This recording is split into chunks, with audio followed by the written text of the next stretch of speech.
everyone, it's Dr. Lee, and I am coming to you with, unfortunately today, a little bit of a rant. It is conference season, the fall conference season to be exact, and it is my favorite time of the year.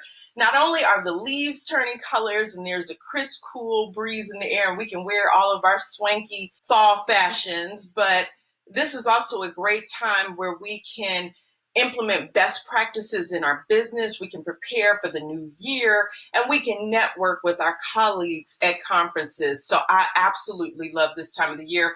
Unfortunately, this time of year brings out some creepy things, including what I want to talk about in this video are the schemers. Yes, unfortunately, at our conferences, we have the schemers.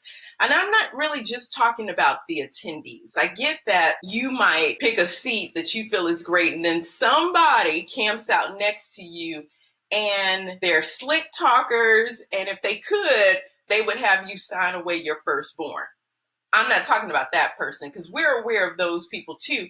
But I want to speak to the speaker that may actually be a schemer.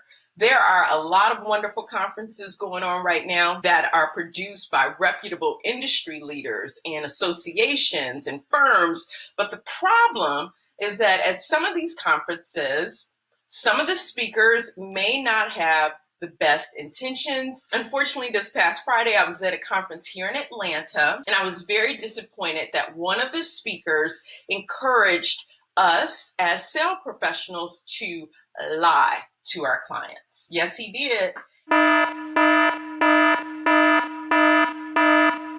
If any of you have been in sales for longer than a year or two, you know that our industry is really seen as slicksters.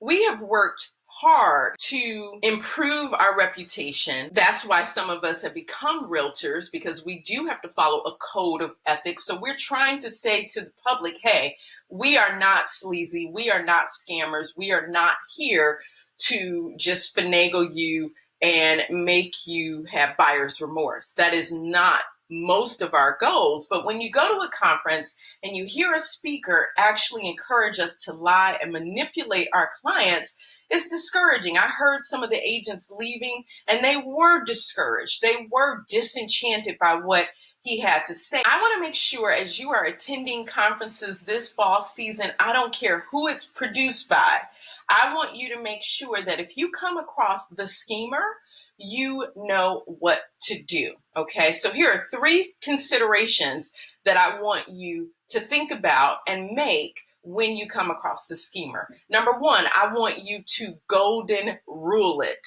What do I mean by that? I want you to think about if what this person is encouraging me to do, whether it's someone from the podium, whether it's a book, whether it's an article, whatever it may be, is what they're encouraging me to do something that if someone did it to me, I would be okay with it? Or would I feel like, you know what, that was sleazy. That was really kind of scammy. Why would you do that to me? That was dishonest. If you feel that way, if the tables were turned, then I want to tell you, throw that advice out. All right.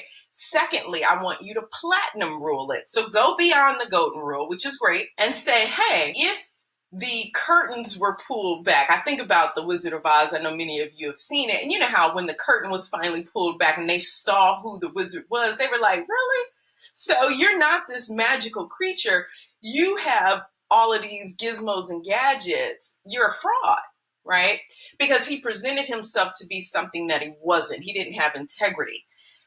Would that be the case with you? So if you thought about, hey, is this how my clients want to be treated? And the answer truly is no, then don't do it. Don't take this advice. Don't sign up for this coaching program. Don't do it. It's key that you don't manipulate people and make them feel in a way that you are a fraud and dishonest. Ultimately, if you are doing something that you have to hide from your clients, and I'm not talking about proprietary tools that you're using, right? I'm talking about if you have to hide something that if they found out you were doing it, they would say you are dishonest. Don't throw the baby out with the bathwater. Keep going to conferences that are produced by reputable firms and associations and industry leaders, but make sure you vet everything that's said. I look forward to seeing you at more conferences this fall. Until then, here's to your success.